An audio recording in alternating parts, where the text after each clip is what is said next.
ፕሬዝዳንታችሁ በየመድረኩ የሚናገሩትን ነገር ሰብስባችሁ ለሌላ መድረክ ለማስተጋባት ከመሞከር በፊት የፓርቲዎች ርዕዮተ ዓለም ምንድነው የሚለው ነገር ማጥናት አለባችሁ። በየትኛውም ጫፍ ያለ ኢትዮጵያዊ ዛሬ በሀገሩ ጉዳይ ላይ እኩል የመወሰን መብት አለው። ማን ነው ብልጽግናን የሚመራው? ማን ነው ክልሉን እየመራ ያለው? ይሄ ብልጽግና ያመጣው ውጤት ነው። ስለወጣት ተጠቅሳላችሁ። ለወጣቱ የሥራ ዕድል የወጣት ሀገር አድርገናታል። ስለየትኛው ወጣት ነው የምታወሩት? በጦርነት ስላስገደላችሁት እያስገደላችሁ ስላላችሁት ወጣት ነው የምታወሩት? ኢትዮጵያን እየገነባ ያለው በአመራር ደረጃም እንደምታዩት በየደረጃው ቀበሌ ጀምሮ እስከ ላይ ድረስ ወጣት ኢትዮጵያውያን በሰፊው ተሰማርተው ኢትዮጵያን እየገነቡ ነው ያሉት። መደመር ማለት ከምዕራፍ ወደ ምዕራፍ ሲሸጋገር የተጣራሱ ሀሳቦች የሚያቀርብ መጽሐፍ ነው። ሲጀመር የኢትዮጵያ ሕዝብ የላብራቶሪ አይጣችሁ ነው ወይ? መደመር እሳቤው አንድነት በጋራ መሆን ማለት ነው። የህዳሴ ግድቡን ጨምሮ የትኛውንም ስራ ያሳከነው እድሜ ለኢትዮጵያ አርሶና አርብቶ አደር ዛሬ የምንኮራበት የግብርና ውጤት የተገኘው እድሜ ለኢትዮጵያ አምራች የማኑፋክቸሪንግ ካፓሲቲው ከ46 በመቶ ወደ 65 ከፍ ያለው ይሄ የኢትዮጵያ አምራች የኢትዮጵያ ወጣት ተግቶ ስለሰራ ነው። ኢትዮጵያ ወጣቶች ሀገር ነች። ነገ አይደለም የሚረከበው ወጣቱ ዛሬ ነው ያልነው። ኢትዮጵያን እየገነባ ያለው በአመራር ደረጃም እንደምታዩት በየደረጃው ቀበሌ ጀምሮ እስከ ላይ ድረስ ወጣት ኢትዮጵያውያን በሰፊው ተሰማርተው ኢትዮጵያን እየገነቡ ነው ያሉት። ሀገረ መንግስት ለመጀመሪያ ጊዜ ሁሉንም ኢትዮጵያዊ እኩል ያየ ሀገረ መንግስት የገነባ ነው አሁን ነው።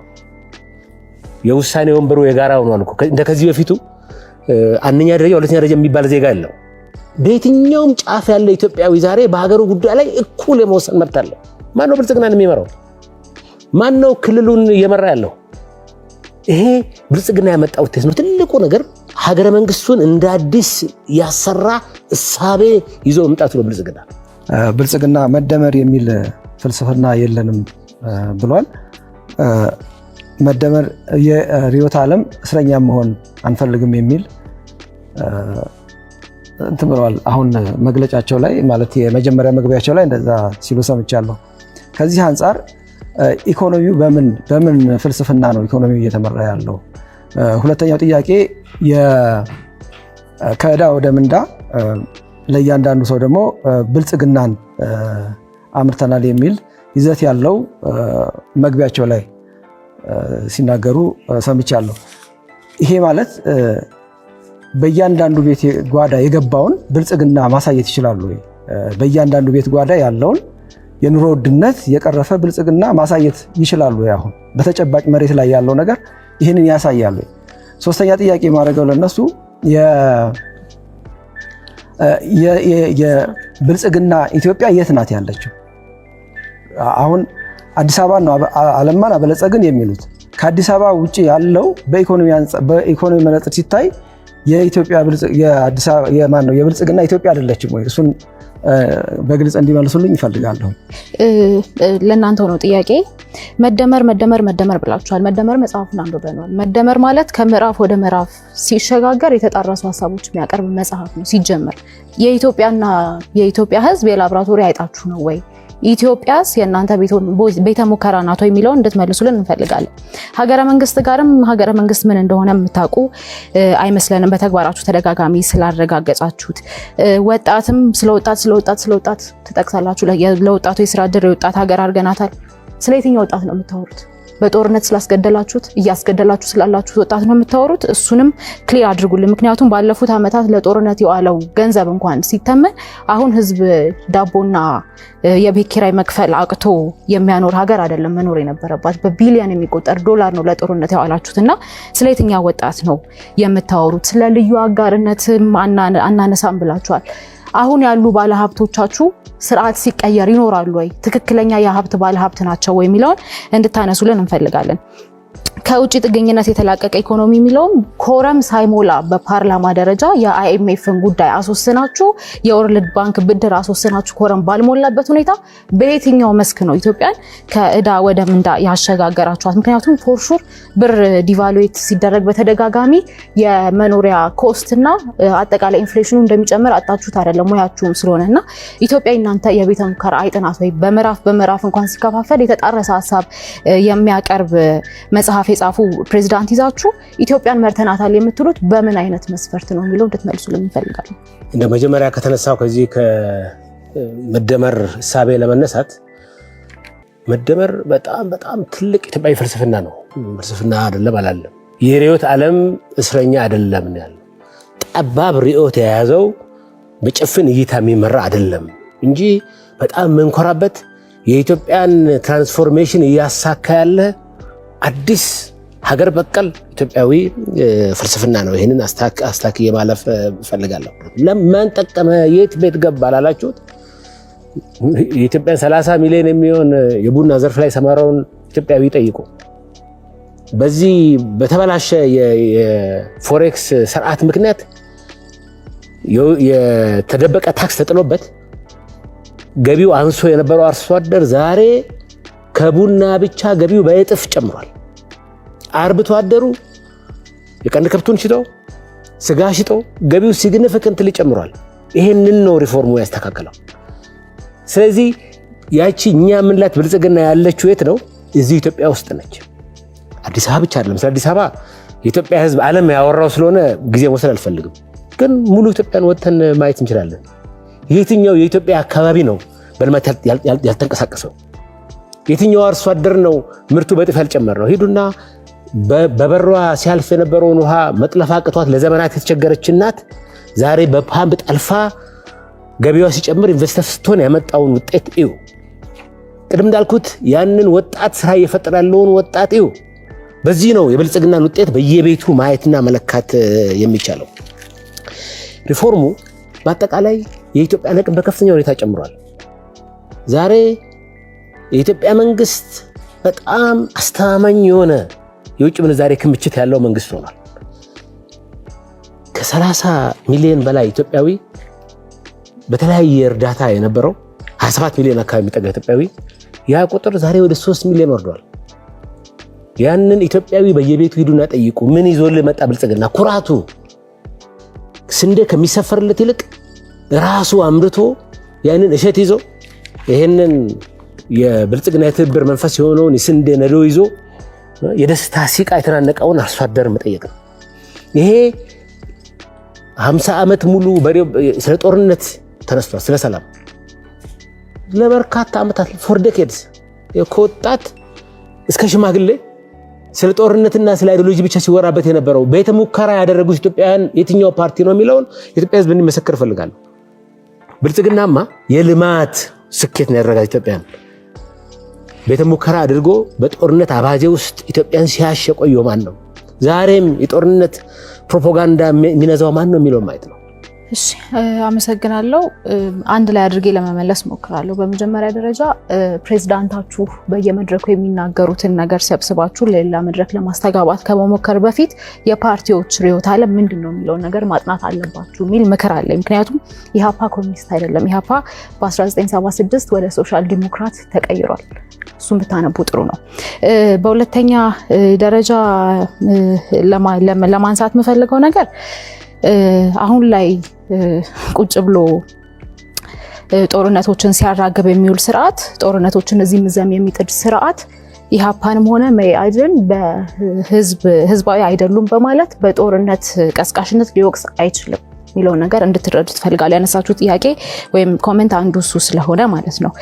በኢዜማ በኩል ለተነሳው ነገር ሳወራ አሁንም ቢሆን ኢህአፓም አጠቃላይ ትብብሩም መኢአድም ኮሚኒስት አይደለም፣ ሶሻል ዲሞክራት ነው። እናንተም እሱን ሪፈር ለማድረግ ተከራካሪዎቻችን ማን ናቸው የሚለውን ነገር ቀድማችሁ አይታችሁ አንባችሁ ብትመጡ ደስ ይለኛል። ከገበያ መር ኢኮኖሚ ጋር በተያያዘ መንግስት የመቆጣጠር ኃላፊነቱን እንደሚወስድ በግልጽ ያስቀመጥነውና ቅድምም የመለስንበት ነገር ነውና የተጣረሰባችሁ በየት በኩል እንደሆነ አልገባኝም። እሱን ክሊር ማድረግ ወይ ይኖርባችኋል፣ አሊያም እናንተ ራሳችሁ በትክክል የተናገርነውን አልተረዳችሁትም የሚል ኢምፕሊኬሽን አለው። በዋናነት ግን አሁን ስላለው ጉዳይ ነው ማውራት ያለብን ብለን እናምናለን። አሁን ያለው ሁኔታ ኢህአፓ ጦርነት ቀስቃሽ አይደለም፣ መኢአድ ጦርነት ቀስቃሽ አይደለም። በየትኛውም መለኪያ ህዝብ ዳቦ መግዛት ባልቻለበት፣ ኢኮኖሚው እያሽቆለቆለ ባለበት ሁኔታ፣ ሀገርን በብድር ስም ለውጪ በሸጣችሁበት ሁኔታ እናንተ ምረጡን ብላችሁ የመውጣት ሞራሉን ራሱ ከየት እንዳገኛችሁት አናውቅምና አሁን ስላለው ነገር እናውራ። አሁን ያለውን ነገር ማውራት እንደማትወዱ እናውቃለን። ሁኔታው ስለማናውቅ ይገርምሃል ዳዊት፣ የቱ ላይ ነው ያላችሁት? ይገርምሃል ዳዊት፣ ኢአይኤች ከተጠናከረ ወዲህ ነው ኢትዮጵያን ህልሟን የፈታላትን የማዳበሪያ ፋብሪካ ኢንቨስትመንት የሳበው በጣም ከፍተኛ እጅና አቅም ኖሮት እንዲገባ ያደረገ ድርጅት ነው። ኤአይኤች የኢትዮጵያን ታክስ 40% ነው የሚከፍለው። 40%ቱ ገቢ ሀገር የምትሰበስበው ከኤአይኤች። በሌላ በኩል ግን የግሉ ዘርፍ ደግሞ ኢኮኖሚ እያደገ ነው ዳዊት። ይሄ ነው ይኸውልህ የመንግስት የግሉ ዘርፍና የተዋናይን ሚና እኩል ባላንስ የሚያደርግ ይሄ ነው አንዱ የመደመር ሐሳብ። መደመር አንዱ የቀየረው ነገር በኢኮኖሚ ተዋናይ መካከል ያለውን ሚና ባላንስ ማድረግ ነው። የግሉ ዘርፍማ ዛሬ 95% ብድር የሚሄደው ለግሉ ዘርፍ እኮ ነው። ስለዚህ የግሉ ዘርፍ ቀጭጭ ሳይሆን እያደገ ነው የመጣው ማለት ነው። ወደ ውጪ ኢንቨስት እንዲያደርጉ አልሰማም? ሰሞኑን የወጣው ፖሊሲ ከኢትዮጵያ ወደ ውጪ ኢንቨስት እንዲያደርጉ ግሉን ዘርፍ እያበረታታን ነውና ይሄ ነው በአጠቃላይ። በማንፌስቶአችሁ ላይ የዕዳ ጫና ለመቀነስ የሚያስችል ለማሻሻያ እርምጃ ተወስዷል አላችሁ። አይኤምኤፍ ያወጣው መረጃ ደግሞ በቅርቡ እርስዎን ቅድም ሲጠቅሱት ስለነበረ ዶክተር ኢዮ የሀገሪቱ ጠቅላላ ዕዳ ከምርት ያለው ጥምርታ ከነበረበት 28 እና 25 በመቶ ወደ 50.3 በመቶ አሸቅቧል ይላል። የቱ ላይ ነው ዕዳ ጫና የቀነሰው? ዕዳ ጫናማ ቀነሰ እንጂ አንደኛ መንግስት ከመጣ በኋላ ላስረዳ። እሱ የምንዛሬ ተመን መገለጫ ነው። ተጨማሪ ዕዳ መጣ ወይ የሚለው ነው ማየት ያለብህ። አዎ ትክክል ነው። ይሄን ሪፎርም ስናደርግ ፋይናንሻሊ ኮስት አለው። ምክንያቱም 50 ብር የነበረው ውጭ ምንዛሬ ዛሬ ዕዳው ሪፖርት ስታደርግ የቁጥር ልዩነት ያመጣ ይሆናል። ዕዳው ጨምሯል ወይ ነው? ግን ዕዳው አልጨመረም። አንድም ሳንቲም ኮመርሻል ብድር አልወሰንም። 4.9 ቢሊዮን በዕዳ ሽግግር ሴቭ አድርገናል። የልማት አጋሮች ከመቶ ተጨማሪ ሪሶርስ ውጪ ሌላ ዕዳ አልመጣብንም። ስለዚህ የኢትዮጵያን ዕዳ ወደ ምንዳ እየቀየረ ያለ መንግስት ነው የሚለውን አረጋግጬ ልነግርህ እፈልጋለሁ። ቅድም እንደጠቀስኩት በኢትዮጵያ ውስጥ አሁን ባለው ሁኔታ የሀብት ከበርቴዎች ሳይሆን የስርዓት ከበርቴዎች አሉ ብለን እናምናለን። እነዚህ የስርዓት ከበርቴዎች የተወለዱት ወይም የተፈጠሩት ደግሞ የዜጎችን ሀብት በመበዝበዝ በሙስና እንዲሁም ደግሞ ከስርዓት ጋር ያልተገባ ትስስር በመፍጠር ነው ብለን እናምናለን። ስለዚህ አሁን ባለን አረዳድ ያሉት የስርዓት ከበርቴዎች ናቸው። እነዛን የስርዓት ከበርቴዎች ደግሞ በማስቆም ወደ የሀብት ከበርቴዎችን በመፍጠር እነዛ የሀብት ከበርቴዎች ለዜጎችም የስራ ዕድል በመፍጠር ለመንግስትም ትክክለኛውን ግብር በመክፈል የሀገር እድገት ላይ አስተዋጽኦ ከበርቴውን ማስቆም ማለት እኮ ኢንቨስትመንትን ማስቆም አይደለም። የተለያየ ከበርቴን የጠቀስኩልህ የሀብት ከበርቴና የስርዓት ከበርቴ ብያለሁ። በስንት ትከፍሉታላችሁ? ሁለት እየጠቀስኩልህ ነው። የሀብት ከበርቴ ብያለሁ፣ የስርዓት ከበርቴ ብያለሁ። ዴፊኒሽኑ ላይ መነጋገር እንችላለን። የስርዓት ከበርቴዎችና የሀብት ከበርቴዎችን በንጽጽር አስቀምጡ ብትባሉ ኢትዮጵያ ውስጥ የትኛው ይበዛል? የስርዓት ከበርቴ። የስርዓት ከበርቴ ይበዛል። ስለዚህ ከስርዓት ከበርቴው ላባደሩን ነው ከብዝበዛ እንታደገዋለን የምትሉት? በጥቅል ግን ኢትዮጵያ ውስጥ የዳበረ የከበርቴ ስርዓት አለ የለም? የስርዓት ከበርቴ አለ። የዳበረ የሚለው ላይ ነው እንጂ ልዩነቱ የዳበረ የስርዓት ከበርቴ አለ። እሺ፣ ማንፌስቶአችሁ ላይ ሌላ ቦታ ላይ ደግሞ በኢትዮጵያ ውስጥ የከበርቴው ስርዓት በወጉ አላደገም ትላላችሁ። እርስዎ ደግሞ የከበርቴው ስርዓት ኢትዮጵያ ውስጥ ያለው የከበርቴ ስርዓት የስርዓት የሚሆን የምንም የዳበረ ነው እያሉ ስፔሲፊኬሽን ይጎለዋል ማኒፌስቶ ላይ እርግጥ ነው።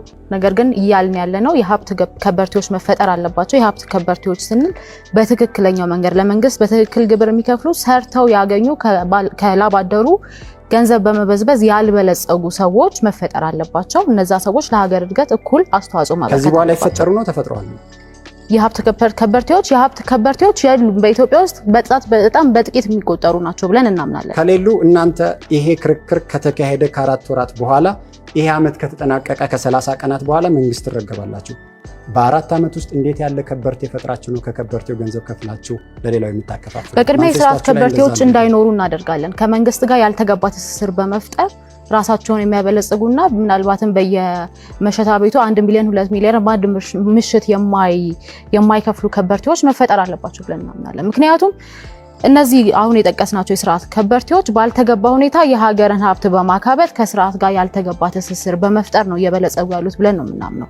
በትክክለኛ መንገድ ቅድም እንደነገርኩ የነፃ ገበያ ወይም ደግሞ የገበያ መር ኢኮኖሚ ነው የምንጠቀመው። የገበያ መር ኢኮኖሚ በመጠቀም ኢንቨስተሮችን እንስባለን። ኢንቨስተሮች ይሳባሉ፣ ፉክክር ይኖራል። ትክክለኛ የሀብት ከበርቴዎች ይፈጠራሉ። ስለዚህ ይፈጠራሉ ነው እያሉኝ ያሉት? የሀብት ከበርቴዎች ምንም ይሁን ስያሜያቸው ልዩነት አለው፣ መሰረታዊ ልዩነት አለው። ምንም ይሁን ማለት አንችልም። እሺ፣ በእናንተ በኩል የሀብት ከበርቴዎች ይፈጠራሉ በሚቀጥለው 5 ወር ውስጥ የሀብት ከበርቴዎች ተፈጥረው በሚቀጥሉት 5 ወር አይደለም። እናንተ መንግስት የምትሆኑት ከ5 ወር በኋላ እኮ ከዛ ፕሮሰስ ነው። ምንም ነገር ሂደት ነው። ኦቨርናይት ነገር የለም። ከፈጠራችኋቸው ከበርቴዎች ላባደሩን ትጠብቁታላችሁ። እኛ የምንፈጥረው የስርዓት ከበርቴ አይደለም። ላባደሩ መጠበቅ ያለበት ከስርዓት ከበርቴዎች ትብብር ለኢትዮጵያ አንድነት 5 ደቂቃ አለዎት። ትብብር ለኢትዮጵያ አንድነት ምርጫ የመፈክሮች ጉዳይ ነው ብሎ አያምንም። ምርጫ የዕለት ተዕለት ህይወታችን እየተሻሻለ ስለመሆኑ የሚያጠነጥን ሂደት እንደሆነ እናምናለን። ዛሬ ላይ በሚሊዮን የሚቆጠሩ ኢትዮጵያውያን በምግብ ዋጋ መጨመር፣ በገቢ መቀነስና ስለነገ እርግጠኛ ባለመሆን እየተኙ ይነቃሉ። የዋጋ ግሽበት በድሆች ላይ ዝምተኛ ግብር ሆኗል። ብር ማሽቆልቆሉን ቀጥሏል። የወጣቶች ስራ አጥነት እየጨመረ ነው። ገበሬዎች ከማዳበሪያ ወጪዎች ጋር ይታገላሉ። ማዳበሪያ መግዛት የሚችሉትም በሰላም እጦት ምክንያት መንገዶች በመዘጋታቸው ከእርሻ ውጪ ሆነዋል። ትናንሽ ንግዶች የኮሪደር ልማት በሚል ኮስሜቲክ ፕሮጀክት እየታፈኑና እየፈረሱ ነው። ይሄ ብልጽግና ሊሆን አይችልም። ፓርቲው የብልጽግና ፓርቲ ኢኮኖሚው እያደገ መሆኑን ይነግረናል። ኢኮኖሚው ለማን ያደገው የሚለውን ጥያቄ ሁላችንም መጠየቅ አለብን። ለባለስልጣናቱና ልጆቻቸው ወይስ ዕለት ተዕለት ለምንኖር ኢትዮጵያውያንና በልተን ማደር ላልቻለን ዜጎች? ስራ የማይፈጥር እድገት እውነተኛ እድገት ነው ብለን አናምንም። የዜጎችን ሁኔታ ሳያገናዝብ ዋጋ የሚጨምር ተሃድሶ ኃላፊነት የሚሰማው ተሃድሶ ወይም ሪፎርም ነው ብለንም አናምንም። ምርታማነት ሳይኖር መበደር ልማት አይደለም፣ ቀውስን ለሌላ ጊዜ ማስተላለፍ ነው። በዚህ መንግስት ስር የዋጋ ግሽበት የግዢ ኃይልን አሽቆልቁሏል። የህዝብ ዕዳ ጨምሯል። የምንዛሬ ዋጋ መቀነስ ከውጪ የሚገቡ ምርቶችን የበለጠ ውድ አድርጓቸዋል። የኢኮኖሚ ኃይል በፖለቲካዊ ግንኙነቶች ተሰናስሎ ቀጥሏል። ኢትዮጵያ የኮስሜቲክ ወይም የውበት ማሻሻያ አይደለም የሚያስፈልጋት። ኢትዮጵያ የሚያስፈልጋት መዋቅራዊ ለውጥ ነው። ይህንን ደግሞ ላለፉት ዓመታት እድል ተሰጥቶት የነበረው ብልጽግና ፌል እንዳደረገበትና ሊሰራው እንደማይችል በተደጋጋሚ ያሳየን ጉዳይ ነው። ስለዚህም ትብብር ለኢትዮጵያ አንድነት ያመጣው አማራጭ ሀሳብ በግብርና ዘመናዊነትና በኢንዱስትሪ ልማት ላይ የተመሰረተ ምርታማ ኢኮኖሚ፣ ለአነስተኛና መካከለኛ ኢንተርፕራይዞች እውነተኛ ድጋፍ መስጠት፣ ጥብቅ ያለ የፊስካል ዲስፕሊንና የጸረ ሙስና ማስፈጸሚያ ሁኔታዎች፣ ፍትሃዊ ውድድር እንጂ ጥቅመኛ ካፒታሊዝምን አለማስፋፋት፣ ሰራተኞችን፣ ገበሬዎችንና ወጣቶችን የሚጠብቅ የኢኮኖሚ ማሻሻያ ማድረግ እንደሆነ እናምናለን። ለውጦች የሚያስፈልጉት ወይም ለውጦች የሚመጡት በፕሬስ ኮንፈረንስ በመስጠት ሳይሆን በትክክል በተግባር በማሳየት ነው ብለን እናምናለን። አሁንም በተደጋጋሚ የብልጽግና መንግስት ፌል እንዳደረገና የሀገሪቱን ኢኮኖሚ ከድጡ ወደ ማጡ እየከተታት እንደሆነ የኢትዮጵያ ህዝብ የሚረዳው ነገር ነው። ምክንያቱም ኢኮኖሚ ሌላ ተአምር የለውም። ኢኮኖሚ ማለት ህዝብ በልቶ አድሯል ወይ፣ ሀገር በምን አይነት ሁኔታ ላይ ነው የምትገኘው ማለት ነው። ቅድም እንደጠቀስኩት ውበት እኛን ወይም ደግሞ ህዝብ ሊሸውዱ አይችሉም። የየዕለት እውነታችን በልቶ ማደር አለመቻል፣ ኪራይ አለመክፈል እንደሆነ የምንገነዘብና የምናውቀው ሁኔታ ነው። ህዝባችን ጠንካራ እንደሆነ እናምናለን። ወጣቶቻችንም በጣም ብቁ ናቸው። ገበሬዎቻችን በየትም አይነት መልኩ ታይቶ በማይታወቅ ሁኔታ ታታሪዎች እንደሆኑ እናምናለን። የሚያስፈልገው ምርታማነትን፣ ፍትሃዊነትንና መረጋጋትን ቅድሚያ የሚሰጥ አመራር ነው። ለዚህ ደግሞ ትብብር ለኢትዮጵያ አንድነት በተግባር አይነተኛ አማራጭ መሆኑን አሳይቷል። ምክንያቱም ከዚህ በፊት በተደጋጋሚ ከህዝብ ጎን መቆማችንን የትብብሩ አባል ፓርቲዎች ኢሃፓ፣ መኢአድና ሌሎች ፓርቲዎች በተደጋጋሚ በመግለጫ በተግባርም ስናሳይ የቆየነው ሁኔታ ነው። ኢትዮጵያ የሚያስፈልጋት ለብዙዎች የሚሰራ ኢኮኖሚ እንጂ ለጥቂቶች የሚሰራ ብልጽግና አይደለም። አመሰግናለሁ።